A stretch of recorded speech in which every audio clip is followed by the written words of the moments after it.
Hello বন্ধু, আজ আপনাদের নিয়ে এসেছি ফেভিকল হিটেক। এটা কোথায় কেমনভাবে ব্যবহার করতে হয় তা আপনাদের আমি শেয়ার করতে চলেছি। আপনারা দেখুন এবং আমার চ্যানেলটাকে অবশ্যই লাইক এবং সাবস্ক্রাইব করে রাখবে।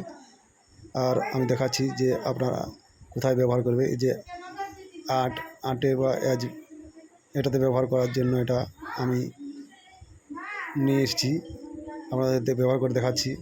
এটা কুইক কাজের জন্য ব্যবহার করা হয়। এটা খুবই একটা উন্নত মানের চিট।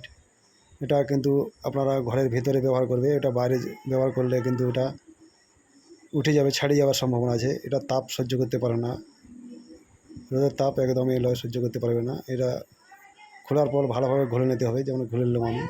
এটা ঘোলার পর আপনারা সানমাইকের টুকরা দিয়ে লাগিয়ে ব্যবহার করবে এবং এটা লাগার পর কিছুক্ষণ ছেড়ে দিতে হবে, যাতে দেখে নেবে হাতে যেমন যখন লাগবে না তখন এটাকে পেস্টিং করবে, নাহলে ছেড়ে যাওয়ার সম্ভাবনা থাকবে। এটি কিন্তু সব সময় ঢাকা দিয়ে ব্যবহার করতে হবে, ঢাকনাটা দিয়ে ব্যবহার করতে হবে।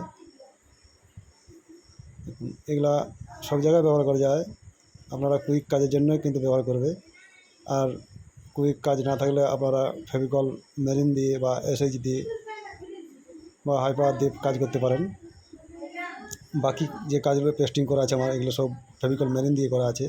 আমি কেবল এই আর্টগুলোতেই ফেভিকল হিটেক দিয়ে করছি। আপনারা এইভাবেই চেষ্টা করবে যে পুরো কাজটা মেরিন বা এসএইচ দিয়ে করার পর আর্টগুলো হিটেক দিয়ে করতে পারেন, বা ফেভিকল মেরিন বা এসএইচ দিয়েও আর্টগুলো পেস্টিং করতে পারো, তো কোনো অসুবিধা নেই। তো বাট এটা অন্য অবশ্য ভালো হয়, আমাদের জলদি কাজটা হয়ে যায় এবং খুব ভালো একটা হয়ে যায়, কোনো অসুবিধা হবে না। দেখুন আমি খুব সুন্দরভাবে ইজিলি এই চিঠি নিলাম। আপনারা কিন্তু এভাবেই ট্রাই করবে। দেখুন খুব সুন্দরভাবে এটা কিন্তু বসে গেল। এটা যাতে কোথাও ফাঁক বা খোলা বাবলস আসবে না। এটা আটে চিটাবার চেষ্টা করবে। আমরা কিন্তু আটে ব্যবহার করি, এটা অন্য কোথাও ব্যবহার করি না।